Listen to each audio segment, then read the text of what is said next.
lebih mudah untuk dibawa kemana-mana. Itu hampir 300-an poin sih. Dengan budget yang sama mungkin kita dapat fungsi dari fungsi yang lebih ya. Karena hampir semua kalangan sekarang udah punya laptop digunakan untuk games. Itu kan pasti udah mensalahgunakan. Itu yang menyebabkan umur laptop semakin pendek jadinya.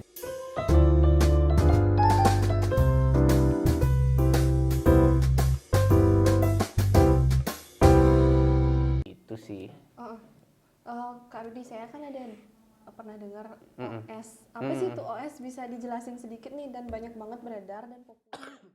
Bisa dijelasin nggak itu apa? Kalau OS sih kan itu adalah sebuah singkatan ya dari operasi sistem kan itu. Itu adalah sebuah perangkat lunak yang mengolah sebuah data dari hardware, jadi mengeluarkan output visualnya gitu. Jadinya kayak apa namanya? Sederhananya kalau kayak manusia dengan organ tubuh, OS itulah pikiran kita. Jadinya itu yang ngolah segala macam, mau gerakin tangan, kaki, itu yang mengolah gitu. Segala macam sistem itu diolah. Betul. Yang kita sebut bisa OS itu. Iya, betul. Nah, kalau Mobo itu apa sih, Kak Rudi? Kalau Mobo itu kan sebuah komponen ya. Jadi mungkin jadi satu kesatuan. Ada Mobo, ada prosesor. Mobo itu ada motherboard RAM, ya. Ada VGA, betul, ada graphic processor. card. Bisa dijelasin nih satu-satu buat yang lagi nonton. Kalau motherboard itu adalah rumah. Kalau dari komponen-komponen yang lain. Dia sebagai penyambung lah antara prosesor itu adalah sebuah inti ya, jantung dari sebuah komponen komputer dan laptop. Kemudian digabungkan dengan RAM yang kepanjangan adalah random access memory. Dia adalah sebuah penyimpanan sementara. Dia hampir sama sih dengan hard disk namanya. Tapi kalau RAM itu ada ininya nggak? Tingkatan atau? Kalau RAM ada tingkatannya dari. Ada jenis-jenisnya. Kalau dari jenis dari tipe sih ada RAM dari DDR, ada SODIMM sama ada LONGDIMM. SODIMM itu biasanya digunakan untuk laptop karena ukurannya kecil. Tapi kalau LONGDIMM biasanya untuk komputer. Dan tipenya pun ada DDR2, ada DDR3, DDR4. Mungkin sekarang bakal luncur namanya DDR5 untuk yang terbaru. Nah, fungsi dari RAM tersebut adalah sebagai temporary storage. Makanya RAM itu ada ukurannya. Ada 2 GB, ada 4 GB, 8 GB, 16 GB. Jadinya dia untuk menyimpan data-data yang dikirimkan dari hard disk. Itu sebabnya kenapa sih kita perlu RAM yang lebih tinggi untuk multitasking. Jadi kita buka file aplikasi banyak, disimpannya di sana. Ketika kita perlu dia sudah tetap terbuka. Lain cerita kalau kita punya RAM yang kecil. Misalnya RAM kecil, dia kalau punya aplikasi 6 ya nggak bisa tersimpan semua. Jadinya kita harus buka satu, keluarin dulu, baru buka lagi. Itu sih kekurangannya gitu. Kalau hard disk mungkin banyak orang udah pada tahu ya, dia adalah sebuah penyimpanan. Kalian mau menyimpan OS-nya dan menyimpan data kita gitu sih. Berarti perbedaan RAM sama hard disk itu jelas beda ya, Pak Rudi? Ya, perbedaannya jelas. Dia sama-sama sebuah penyimpanan, tapi fungsinya berbeda. Dia ada yang temporary dan ada yang permanen. Sedangkan yang terakhir adalah graphic card, yaitu VGA ya. Nah, kalau VGA ini adalah sebuah add-ons yang dimana kita kalau pengen visual kita lebih bagus, ya pasti kita pengen VGA yang lebih besar lah. Kalau kualitas gambarnya yang pengen HD, ya otomatis VGA kita, karena dia yang mengolah grafis dari yang dihasilkan oleh prosesor. Bahkan ada yang saya pernah dengar ada orang yang ngomong, tapi memang masuk akal. Sistem kerja dari masing-masing komponen itu kayak rantai makanan. Kayak yang berawal jadi muter dia. Jadi dia saling terikat. Yang pertama dari hard disk. Dari hard disk semua data kita simpan di sana. Dari hard disk kita kirimlah ke RAM. Nah, di RAM dia ditampung sementara karena untuk menjembatani data dari hard disk ke prosesor. Dikirimlah ke prosesor untuk diolah menjadi sebuah keputusan lah namanya.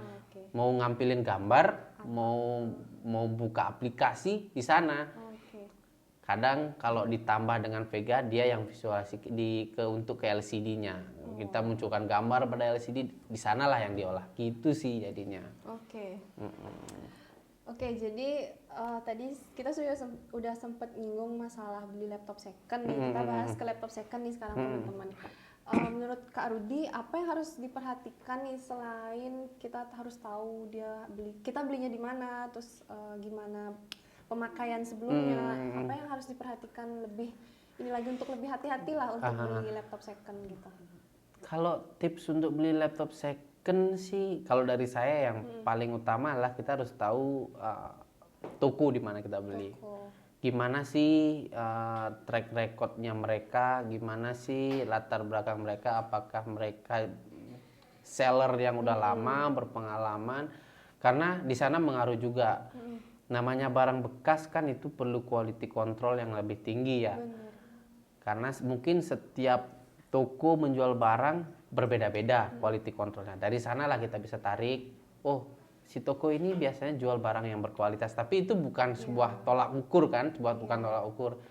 Kembali lagi ke kita cara mengeceknya. Kalau untuk mengecek fisik misalnya laptopnya itu, yang pasti satu fisik, apakah dia pernah jatuh, terus baut-bautnya lengkap atau enggak, karena kan itu ada indikasi pernah dibongkar atau enggak. Itu kan pertanyaan-pertanyaan yang harus kita tanyakan kan.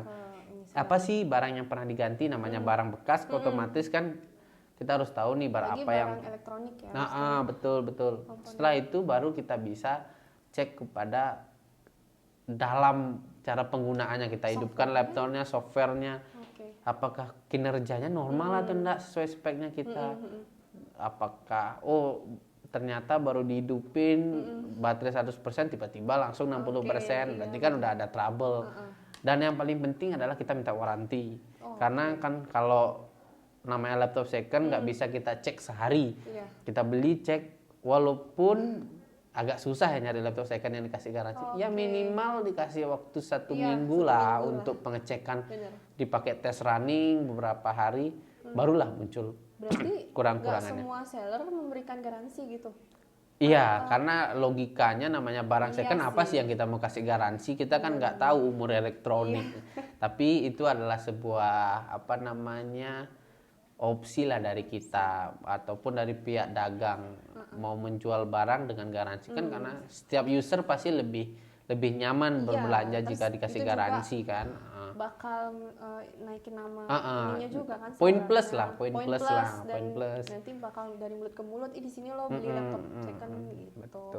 Nah terus kalau ngomong-ngomong soal laptop nih, kita bahas ke permasalahan dari laptop itu sendiri, kenapa bisa sampai lemot atau nge-lag, itu apa yang bermasalah Kak? Ya kalau lemot atau nge-lag pasti karena umur ya. Umur. Kalau udah namanya barang semakin lama manusia kan gitu juga. Kalau muda masih fokusnya masih ini. Kalau udah tua ya pasti tenaga masih berkurang. Mungkin dari segi fungsi masih, tapi kan tenaga. Nah kayak gitu. Tapi kalau dari segi teknisnya adalah pasti namanya dari sistem operasi Windows atau kita bilang semakin lama semakin banyak file yang masuk. Contoh virus, kadang penggunaan kita yang salah. Banyak loh orang yang punya laptop tapi nggak paham cara makainya yang benar atau enggak. Cara merawatnya juga. Itu juga penyebabnya salah satunya. Kadang juga kalau dari softwarenya pengaruh nggak? Pengaruh sih, karena software hampir setiap tahunnya meningkat ya. Jadinya dulu cuma butuh kapasitas cuma 1 giga misalkan. Sekarang tahun ini udah naik 2 giga. Jadinya kan laptop kita menyesuaikan gitu. Itu yang sebabnya sering nyebabin lelet sih, yang kata-katanya ya, ngelemot gitu. Terus kalau untuk cara kita ngerawat laptop yang baik dan benar itu gimana? Cara ngerawatnya ya pasti nggak brutal ya. Brutal dalam arti kita tahu nih laptop kita nih fungsinya untuk apa. Jangan sampai salah kaprah ya namanya. Kita punya laptop yang kebutuhannya office, digunakan untuk games. Gitu kan pasti udah mensalahgunakan. Itu yang menyebabkan umur laptop semakin pendek jadinya, karena kita nggak memperkerjakan suatu benda dengan sesuai dengan apa namanya fungsinya gitu. Memang sih bisa. Jadi tapi kan alatnya itu nggak mampu untuk menahan beban semua. Gitu sih. Kalau dari ininya, Apanya? secara tampilan gitu, apa yang harus kita rawat nih Kak? Kalau tampilan satu pasti kebersihan ya, pasti kebersihan. Namanya elektronik wajib dijauhkan dengan namanya air, debu yang kayak gitu, suhu lembab.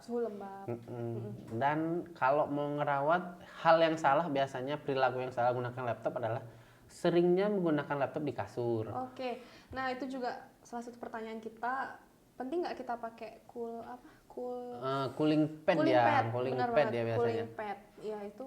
Kalau itu sih penting, pasti penting karena itu dia namanya extra fan tambahan. Jadinya sirkulasi udaranya yang awalnya normal sekarang ada tambahannya pasti lebih baik. Tapi banyakan kalau udah pakai cooling pad tapi tetap pakai laptop di kasur sama aja.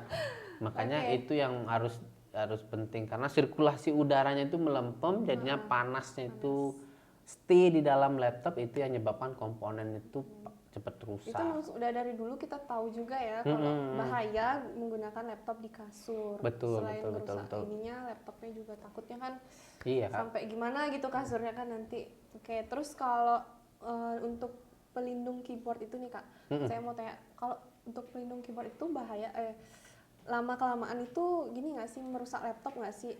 Apa maksud saya? Kalau pelindung keyboard ya, pelindung keyboard sih udaranya sebenarnya itu tertahan. Betul, pasti bener atau enggak itu? Kalau itu sih benar karena dia kan bahan dari pelindung keyboard itu kan kadang karet dari sela-sela dalam keyboard kan gitu.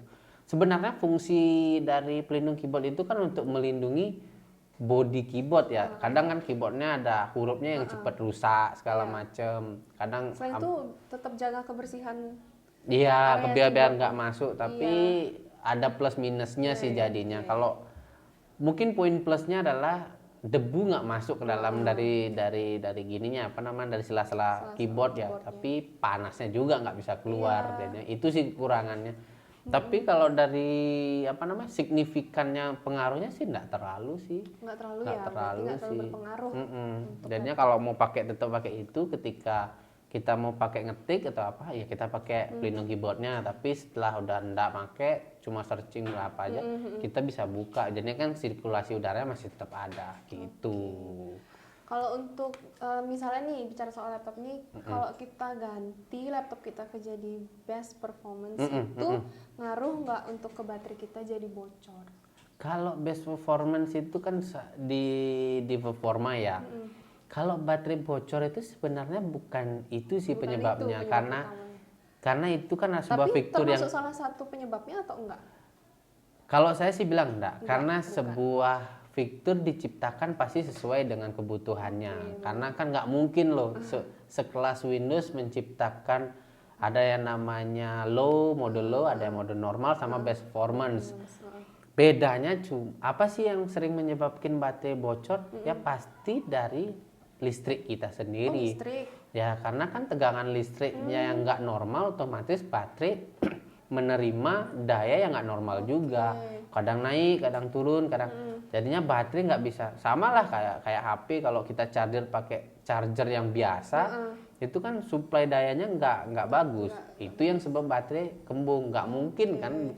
Mungkin karena penggunaannya juga yang overload. Contoh. Berarti nggak boleh nih kalau ngecas. Iya, kan?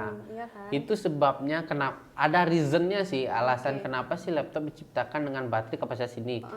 Misalkan bertahan selama 6 jam. Nah itu sih memang seharusnya kita lakuin seharian 6 jam kalau mau awet baterai ya. Setelah 6 jam kita istirahat, kita cas, setelah itu baru kita pakai lagi. Tapi kebanyakan karena kita urgensinya kan, kita masih pakai selama 12 jam, kita sambil cas. Nah itu yang sering menyebabkan kekurangannya. Kerusakan baterai, itu salah satu penyebabnya. Kalau listrik kita normal sih baterai pasti awet-awet aja ya. Tapi kalau ya kekurangannya di listrik kita kan gitu, kadang naik turun, kadang jeglek segala macam. Itu sih kekurangannya. Berpengaruh lah buat laptop. Terus kalau ini boleh nggak sih kita pakai charger dengan merek yang berbeda-beda? beda-beda merek terus kita Beda colokin merek, aja ke gigi kalau kita. beda merek pasti nggak boleh karena dia Tapi setiap kalau sama tapi beda merek tuh boleh nggak? jarang sih, agak jarang ya. Mungkin ada beberapa contoh, ada sih di laptop B dengan laptop A sama ukuran chargernya. Tapi yang membedakan ada namanya ampere. Setiap charger itu ada kodenya. Misalkan 19 volt 3,75 ampere. Mungkin colokan ya kita bilangnya ujung dari charger itu sama mau ngecas tapi kan baterainya kalau baterainya cuma kapasitas kecil dia perlu dayanya cuma 1,75 ampere dikasih 3,75 ampere ya pasti mesti jebol dia itu sih Logikanya gitu ya. kalau saya sih pasti nggak menyarankan barang apapun nggak sesuai dengan aslinya pasti nggak recommended. Handphone juga gitu ya. Betul. Oke. Nah, terus untuk aplikasi ini pertanyaan terakhir juga nih, Kak. Untuk aplikasi software apa yang bagus buat kita untuk antivirus nih yang harus kita unduh di laptop kita nih? Oh, kalau antivirus sih banyak ya. Kalau saya sih sebenarnya kalau mau rekomendasi mending cari antivirus. Mungkin semua antivirus berbayar ya. Kesalahan kita adalah ya kita nggak menutup diri lah namanya terlalu sering pakai aplikasi yang non berbayar alias bajakan juga kan. Bener. Tapi kalau untuk antivirus yang berbayar itu adalah hal yang paling penting. Karena hampir semua fitur yang berbayar itu berfungsi. Contoh kalau kita bilang merek ada antivirus namanya Avast.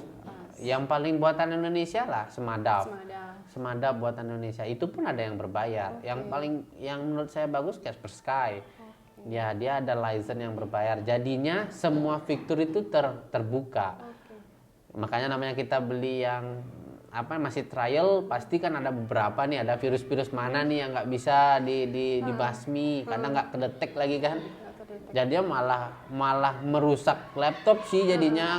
Orang bukan virus dibilang virus kan. Kebanyakan kan kayak jadi gitu. Salah dugaan gitu. Jadinya kalau itu sih saya masih rekomen yang berbayar karena Windows 10 juga udah ada Windows Defender sih namanya, dia ada mungkin antivirus bawahnya namanya gitu. Nah ini udah kita bahas seputar laptop dan juga menyinggung tentang PC juga, kenapa masyarakat sekarang lebih memilih laptop dibandingkan PC. Mungkin video kita kali ini bisa membantu teman-teman yang masih kebingungan nih atau meyakinkan untuk mau beli laptop baru, entah itu laptop baru atau laptop second gitu. Itu saya juga disclaimer itu bukan mungkin dari segi ada yang salah juga, tapi kan itu pendapat saya. Kalau memang menurutnya itu benar dan masuk akal bagi sahabat Bima mungkin kan anak-anak yang sekolah di Bintang Mandiri boleh dicerna, tapi kalau ada yang mungkin yang salah boleh dikoreksi kan gitu kan. Benar banget. Terima kasih Kak Rudi. Sama-sama. Terima kasih banyak nih udah mau jadi narasumber kita di video kita hari ini dan menjelaskan beberapa penjelasan tentang laptop, spesifikasi ataupun permasalahan laptop itu teman-teman. Semoga bermanfaat buat teman-teman yang nonton di rumah dan semoga kedepannya kita bisa mengundang bintang tamu yang lebih ini lagi ya teman-teman, yang lebih inspiratif, terus memberikan sharing-sharing pengalaman atau sesuai bidangnya mereka masing-masing. Terima kasih Kak Rudi. Sama-sama. Saya yang terima kasih bisa diundang sini gitu. Oke, terus sampai jumpa di lain episode. Tetap jaga kesehatan dan stay healthy. Bye-bye. Kok udah jaga kesehatan, stay healthy. Oke, itu closingnya, sekarang opening.